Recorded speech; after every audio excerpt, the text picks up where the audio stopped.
नमस्कार दोस्तों, आप सब लोगों का एक नई वीडियो में हार्दिक स्वागत है। आज की वीडियो में हम स्टार्ट कर रहे हैं आरआरबी एनटीपीसी पीवाईक्यू यानी प्रीवियस ईयर क्वेश्चन।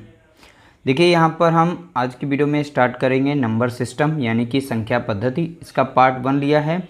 सभी के सभी आरआरबी एनटीपीसी सीबीटी 1 में प्रश्न पूछे गए हैं, तो ध्यान रखिएगा जितने भी प्रश्न हम आज से स्टार्ट कर रहे हैं इस तरीके से पार्ट 1, 2, 3 और इस तरीके से थंबनेल में आप लोगों को दिखाई पड़ेगा, सभी के सभी प्रीवियस ईयर एनटीपीसी में पूछे गए होंगे। क्योंकि हर एक क्वेश्चन में आरआरबी एनटीपीसी हम नहीं लिख रहे हैं, स्टार्टिंग में लिख रहे हैं।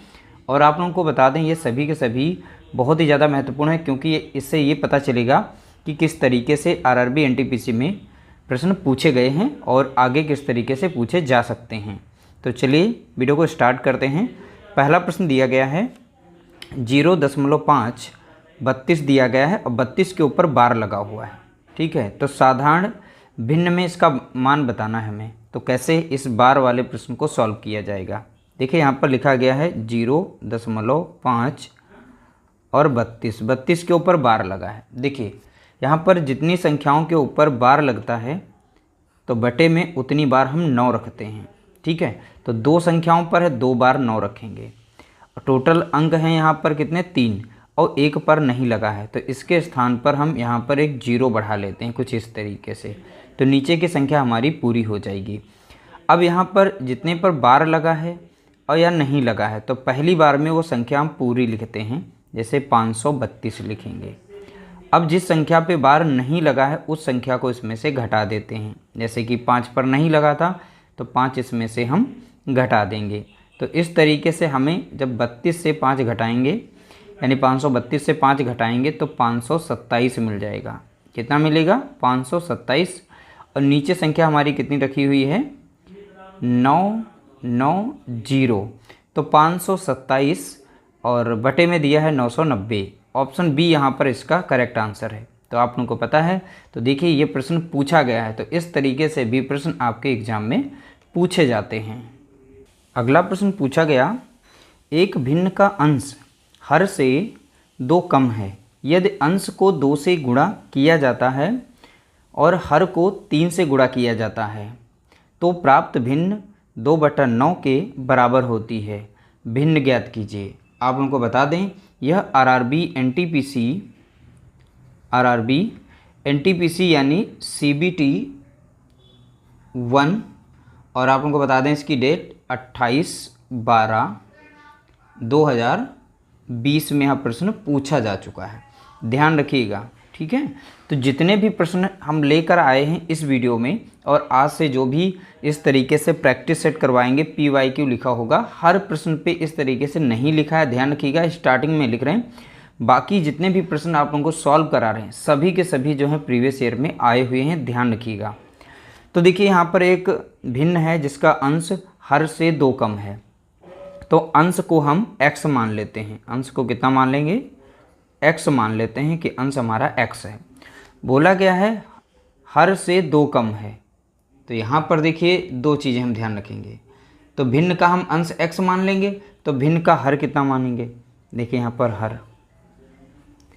अब जब बोला ही गया यहाँ पर एक भिन्न का अंश हर से 2 कम है तो हर को हम बढ़ा लेते हैं। 2 कम है यानी कि इससे हम ज़्यादा कर लेते हैं, तो x प्लस हम 2 बना लेते हैं यहाँ पर।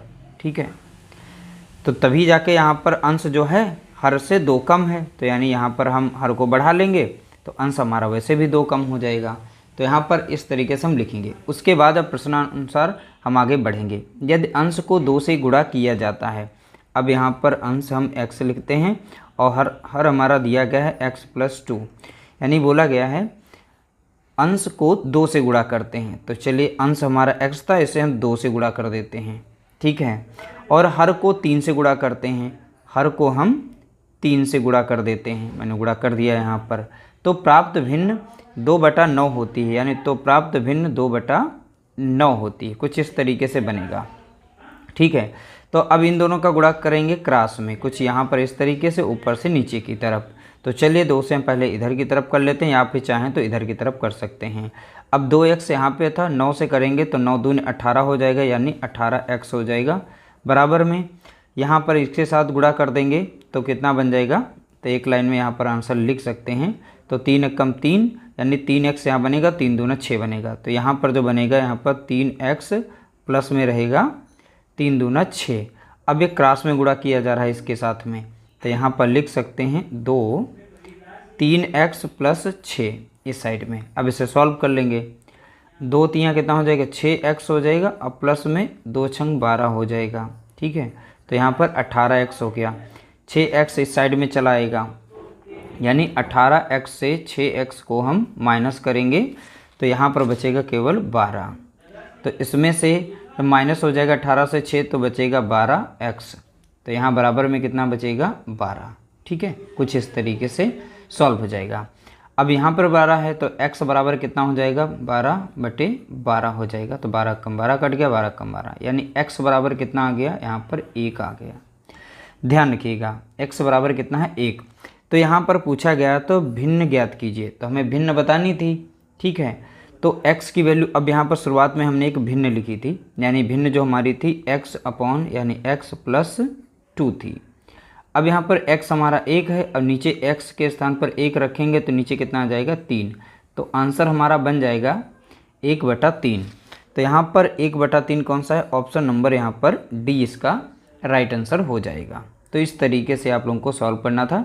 ये कुछ एक बेसिक मेथड है, इस मेथड से आप लोगों को सॉल्व करना ही पड़ेगा। अगला प्रश्न पूछा गया 0.3 बार, 3 पर बार लगा हुआ है, यानी 0 कितना है 3, उसके ऊपर बार लगा है, प्लस 0.6 बार लगा है, प्लस 0.7 बार, प्लस 0.8 बार। इसका मान बताना हमें भिन्न के रूप में। ठीक है, अब देखिए यहाँ से जब हम बार हटाएंगे तो नीचे कितना आ जाएगा, 9। अब ऊपर संख्या हमारी कितनी, 3 यही रहेगी, और नीचे संख्या फिर से 9 आएगी, क्योंकि एक संख्या पे बार है इसलिए यहाँ पर एक बार 9 आएगा, और संख्या जो ऊपर थी वही रहेगी। एक संख्या पर बार है तो इसलिए 9 एक बार आएगा, बाकी बार वाली संख्या पर लिख देंगे। यहाँ पर इस तरीके से संख्या 9 नीचे आएगी, क्योंकि एक संख्या और 8 ऊपर है। सभी में देखेंगे हर यहाँ पर समान दिए गए, जब समान दिए गए हैं तो ऊपर जितने भी हमारे अंश दिए गए हैं सभी को जोड़ लेते हैं, यानी 3 + 6 हो जाएगा, प्लस 7 हो जाएगा, प्लस 8 हो जाएगा, अपॉन में कितना रहेगा, 9। जब इन सभी को हम यहाँ पर जोड़ेंगे तो हमें संख्या कितनी मिल जाएगी, ऊपर 8 7, यहाँ पे 15, 15 और 6 हो गया 21, 21 3 हो गया, यहाँ पे 24। तो कितना हो गया, 24 बटा कितना हो जाएगा, 9। ठीक है, अब 3 से कट रही है, 3 3 9 और 3 9 8 24, तो कितना मिल गया हमें, 8/3 मिल गया। और जब 3 से भाग देंगे, 3 दूना 6 और 2 बचेगा यहाँ पर शेष, तो यहाँ पर 2 सही 2/3 हो जाएगा। 2 सही 2/3, यानी ऑप्शन हमारा यहाँ पर 20 का राइट आंसर हो जाएगा। देखिए अगला प्रश्न पूछा गया था यहाँ पर कुछ इस तरीके से, बहुत ही सिंपल सा प्रश्न था लेकिन थोड़ा सा कैलकुलेशंस में है। अब देखिए जब भी यहाँ पर अंश और हर, अब हर जब असमान होते हैं तो इनको सबसे पहले हम क्रॉस गुणा करते हैं, इनका एलसीएम लेते हैं। तो सीधा सीधा हम गुणा कर लेते हैं, 50 सत्ते 35, तो नीचे हम 35 लिख देंगे। ठीक है, और 5 दूना कितना हो जाएगा, 10, प्लस लगा है, 7 कितना हो जाएगा, 21 हो जाएगा। ये हमारे ब्रैकेट में आ जाएंगे, भाग का निशान है लगा लेंगे, सॉल्व करेंगे। इधर 50 सत्ते 35, इधर भी 35 आ गया, 7 दूना 14 हो जाएगा, यहाँ पर प्लस लगा दें, 5 दूना 10 हो गया। अब इन संख्याओं को आपस में जोड़ लेंगे, तो यहाँ पर जोड़ेंगे तो कितना मिल जाएगा, 31 मिल जाएगा, और नीचे मिल गया हमें कितना, 35 मिल गया, भाग का निशान था। फिर यहाँ पर जोड़ेंगे तो हमें मिल जाएगा कितना, 24 मिल जाएगा। कितना मिल जाएगा, तो आप देख रहे हैं यहाँ पर 24 मिल रहा है, क्योंकि 14 ये 10 ये 24 हो गया, और नीचे कितना है, 35 है। ठीक है, अब यहाँ पर जब साइन बदलेगा, यानी पहली संख्या में कोई परिवर्तन नहीं करना है, यानी 31/35 ही रखना है। अब यहाँ पर भाग का साइन तो गुणे का कर देंगे। अब नीचे वाली संख्या ऊपर, ऊपर की संख्या नीचे। अब ऊपर हो जाएगा 35 और नीचे हो जाएगा कितना, 24। तो देख सकते हैं बहुत ही आसान प्रश्न पूछा गया था। 35 से कम 35, 35 से कम 35, तो यहाँ पर हो जाएगा 31 से कम 31 हो गया, 24 से कम 24 हो जाएगा। तो 31 बटा कितना आ गया, 24। तो यहाँ पर देखेंगे 31/24, यानी पहला ही ऑप्शन इसमें सही रखा हुआ है। तो देख सकते हैं ऐसे भी प्रश्न आरआरबी एनटीपीसी के द्वारा पूछे जाते हैं।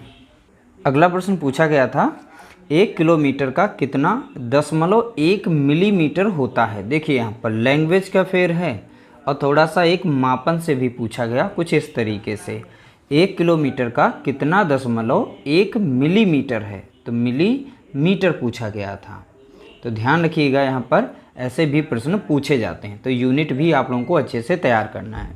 जैसा ही 1 मीटर, तो 1 मीटर बराबर हम लिख सकते हैं 1/1000 किलोमीटर। ठीक है, तो हम लिख सकते हैं कुछ इस तरीके से। या फिर देखिए, एक जो मीटर होता है, 1 मीटर में 1000 मिलीमीटर होते हैं। कितने? mm होते हैं, यानी मिलीमीटर। तो 1 किलोमीटर में 1000 मिलीमीटर होते हैं। तो इसको हम लिख सकते हैं, देखिए यहाँ पर फिर से लिख के दिखा रहे हैं। तो 1000 इस मीटर की जगह पे रख सकते हैं 1000 मीटर बराबर लिख सकते हैं 1/1000 किलोमीटर लिख सकते हैं। ठीक है, तो कुछ हम इस तरीके से लिख सकते हैं। जैसा कि हमने बताया 1 मीटर बराबर 1000 मिलीमीटर, तो इसके स्थान पर हमने रख दिया। जब हमें इसका 1 मिलीमीटर हमें वैल्यू बनानी होगी, ठीक है, तब हम फिर से इसे सॉल्व करेंगे। मिलीमीटर, 1 मिलीमीटर की वैल्यू हो जाएगी 1/1000 गुणे 1000 हो जाएगा। ठीक है, और ये किलोमीटर में ही हमें बताना है, तो इसलिए यहाँ पर हमारा किलोमीटर ही रहेगा। ठीक है, अब इसे सॉल्व करेंगे तो आप लोगों को यहाँ पर 3 जीरो इसमें, 3 जीरो इसमें, ध्यान रखिएगा। तो इस तरीके से टोटल इसमें 6 जीरो हो गए हैं। यानी ऊपर जो हमारा दशमलव लग जाएगा, तो देखेंगे कुल 5 और 6 के बाद लगेगा दशमलव। ठीक, 1 2 3 4 5 और फिर 1, तो टोटल गिनेंगे 1 2 3 4 5 6, तो 6 के बाद दशमलव यानी 1 वाले स्थान पे लगता है। तो वैसे हम गिने 1 2 3 4 5 6 और 6 के बाद दशमलव लगाया, तो हमारा यहाँ पर ऑप्शन पहला यहाँ पर इसका राइट आंसर होगा। तो इस तरीके से भी आरआरबी एनटीपीसी के द्वारा पूछे जाते हैं प्रश्न। अब यहाँ पर देख रहे हैं आरआरबी एनटीपीसी के द्वारा कितना छोटा सा प्रश्न पूछा गया, अब बहुत ही आसान पूछा गया। तो कुछ इस तरीके से प्रश्न यहाँ पूछा गया। अब आप लोगों को बता दें यह किस सन में पूछा गया है, तो आप लोगों को बता दें आरआरबी एनटीपीसी 2018 में यह प्रश्न पूछा गया। ठीक है, आरआरबी एनटीपीसी पेपर जब देखेंगे 2018 वाला, यानी CBT 1 2018, तो उसमें यह प्रश्न आप लोगों को देखने को मिलेगा। अब इसे सॉल्व कैसे करेंगे? जैसे 0.05 लिखा है, गुणे में दिया गया 0.4। अब यहाँ से दशमलव जब हटेगा तो नीचे कितना आएगा? 100। दशमलव हटाएंगे, दशमलव यहाँ से हटेगा तो नीचे कितना आ जाएगा? 10 आ जाएगा। ऊपर की संख्या को हम गुणा कर लेंगे, तो 4 पंचे कितना हो जाएगा? 20 संख्या ऊपर होगी, क्योंकि यहाँ से दशमलव हटाया तो आगे जीरो लगे, इससे कोई मतलब नहीं, इसके आगे लगे। तो 4 पंचे कितना हो गया? 20। 4 पंचे 20 हो गया। और नीचे जब करेंगे तो 1000 हो जाएगा। ठीक है, और 1 जीरो यहाँ पे कट जाएगा, तो यहाँ पे 2 के बाद हमें दशमलव लगाना है, यानी 0.2 आ जाएगा। इसका आंसर कितना आ जाएगा? 0.2, यानी ऑप्शन यहाँ पर सी इसका राइट आंसर दिया गया है। अगला प्रश्न पूछा गया, 2 भिन्नों का गुणनफल इतना है, भागफल इतना है, इनमें से बड़ी भिन्न क्या है? ठीक है, तो कोई 2 संख्या हैं। ठीक, हमें नहीं पता तो हम इसे सिंपल मेथड से करेंगे। 2 संख्याएं हैं, मान लेते हैं x y, तो दोनों का गुणनफल कितना दिया गया है? तो देखेंगे यहाँ पर 14/15 दिया गया है। भागफल जो दिया गया है इसका है, तो यानी x अपॉन कितना y बराबर दिया गया यहाँ पर है 35/24 दिया गया है। इसे हम इक्वेशन 1 मान लेंगे, इसे इक्वेशन हम 2 यानी समीकरण 2 मान लेंगे, कुछ इस तरीके से। ठीक है, अब यहाँ पर दोनों का हम कर देंगे गुणा। ठीक है, दोनों समीकरण का हम करेंगे गुणा करेंगे। तो यहाँ पर x है हमारा और y दिया गया। अब देखिए यहाँ पर x इंटू वाई पहला ही दिया गया था, इसका भी गुणा करेंगे इसमें, तो x अपॉन कितना हो जाएगा? y हो जाएगा, बराबर में 14 बटा हो जाएगा यहाँ पर 15, पहला वाला समीकरण। दूसरा यहाँ पर दिया गया था 35/24 दिया गया है, कुछ इस तरीके से। ठीक है, y हमारा कट जाएगा, तो कितना बचेगा? यहाँ पर x² बचेगा। यहाँ पे संख्या अगर कट रही है तो हम काट देंगे, 5 3 15 कटेगी और 50 7 35 कट जाएगी। ठीक है, अब यहाँ पर हम 2 से काटेंगे, 2 कम 2, 2 दूनी 4 और 2 7 14, इस तरीके से संख्या कट गई। तो 7 7 कितना हो गया? यहाँ पर देखेंगे 49 हो गया। ठीक है, नीचे कितना हो गया? 12 3 36 हो गया। तो यहाँ पर देखेंगे x² बराबर कितना है? 49 और बटे में कितना आ गया? 36। जब स्क्वायर हटेगा यहाँ से यानी x बराबर वैल्यू कितनी आ जाएगी, तो यहाँ पर 49, अब बटे में कितना आएगा 36। अब इनका रूट निकाल लेंगे, x बराबर हो जाएगा ऊपर 7 और नीचे हो जाएगा कितना 6। ठीक है, तो 7 और 6 यहाँ पर x बराबर यहाँ पर एक वैल्यू निकल के आई है। तो ध्यान रखिएगा यहाँ पर 7/x ही हमारा यहाँ पर राइट आंसर है, क्योंकि यही हमारी सबसे बड़ी संख्या दी गई है। क्योंकि यहाँ पर ऊपर x को डिवाइड किया गया है y से, तो नीचे हमारी संख्या वैसे भी छोटी ऊपर बड़ी है और ये हमारी बड़ी ही संख्या यहाँ पर थी। ठीक है, तो x का मान कितना आ गया 7/6 आ गया है। तो यानी हमारा ऑप्शन बी यहाँ पर इसका करेक्ट आंसर हो जाएगा, ऑप्शन बी। देखिए इसमें वैसे भी आप चेक कर सकते थे, x का मान आ गया था, चाहे आप पहले वाले समीकरण में रख के सॉल्व कर लें, चाहे आप दूसरे वाले में रख के सॉल्व कर लें, तो यहाँ पर y की भी वैल्यू आ जाएगी।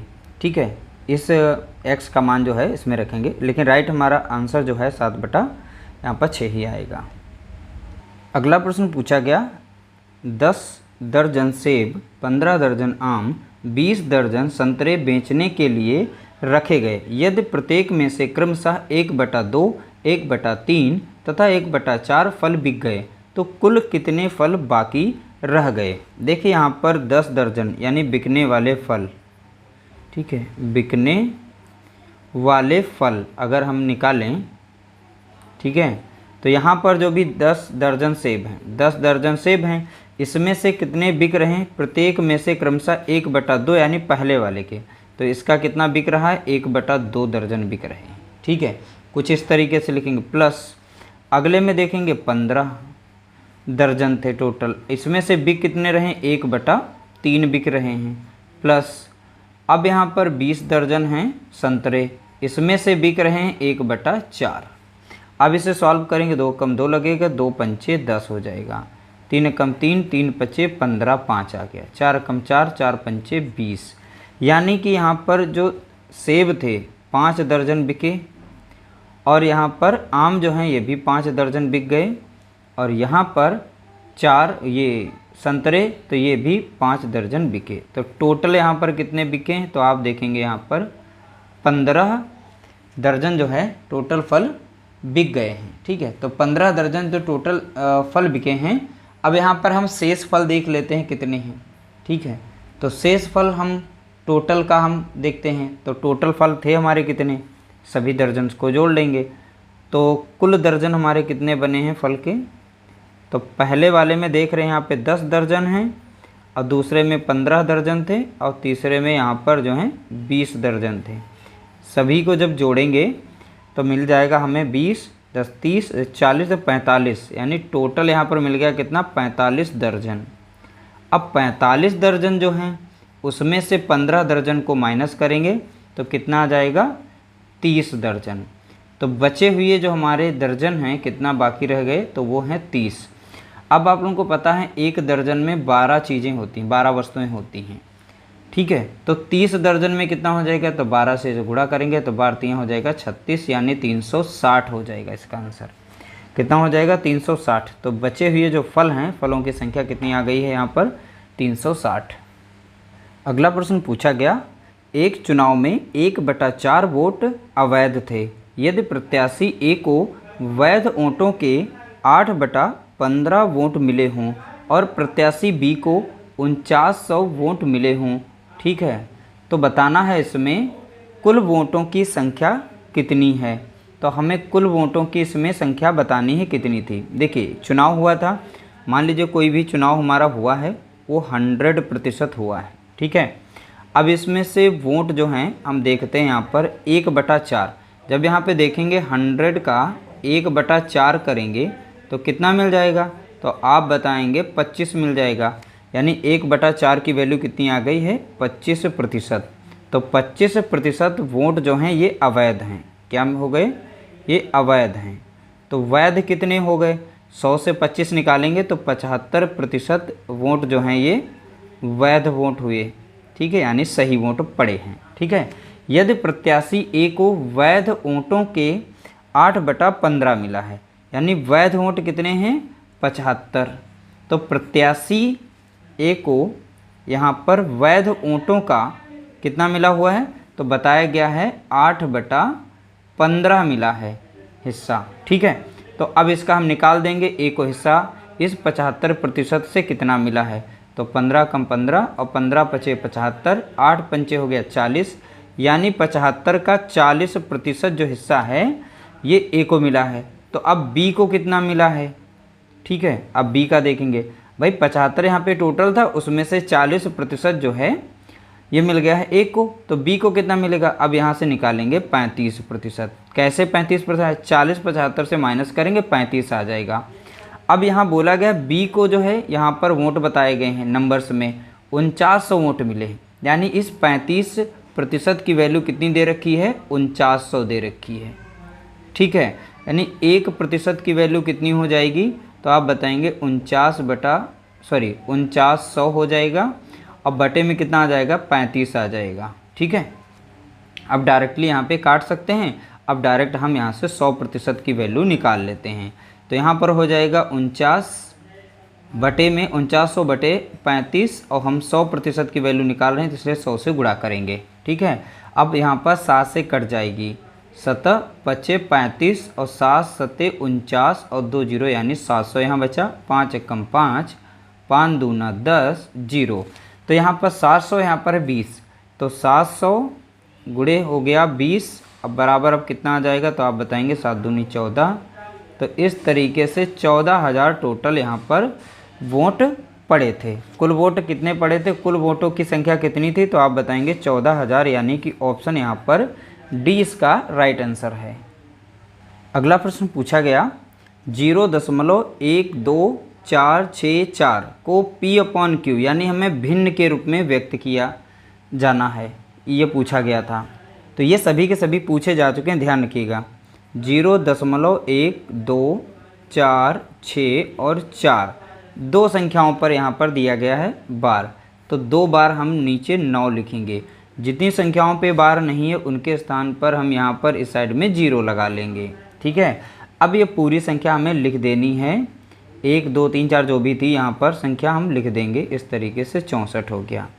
अब जिन संख्याओं पर यहाँ पे बार नहीं था वो संख्याएं यहाँ पर हम माइनस में लिखेंगे और माइनस कर देंगे इससे। ठीक है, तो यहाँ पर जब माइनस करेंगे तो ध्यान से देखेंगे, 4 से 4 गया तो बचा हमारा यहाँ पर 0, और 6 से 2 गया तो बचा कितना हमारा यहाँ पर 4, और 4 से 1 गया बचा कितना 3, अब बाकी यहाँ पे 12 दो संख्याएं थी। ठीक है, अब इस तरीके से यहाँ पर बचेगा 9 9 0 0 0, तो ये संख्या बची। अब 1 0 यहाँ पर मिल रहा है, 1 0 यहाँ पर मिल रहा है।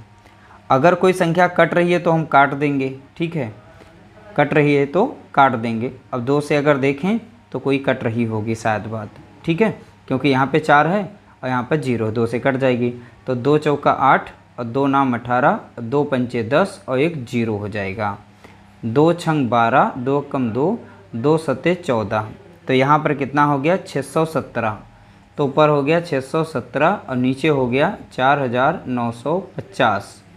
अब देखिए ऑप्शन हमारा डी यहाँ पर सही मिल रहा है देखने को, तो यही हमारा यहाँ पर इसका राइट आंसर हो जाएगा। तो इस तरीके से टोटल हमने 10 प्रश्न सॉल्व किए, जो भी यहाँ पर आरआरबी एनटीपीसी के द्वारा पूछे गए थे पार्ट 1 में हमने कवर किया।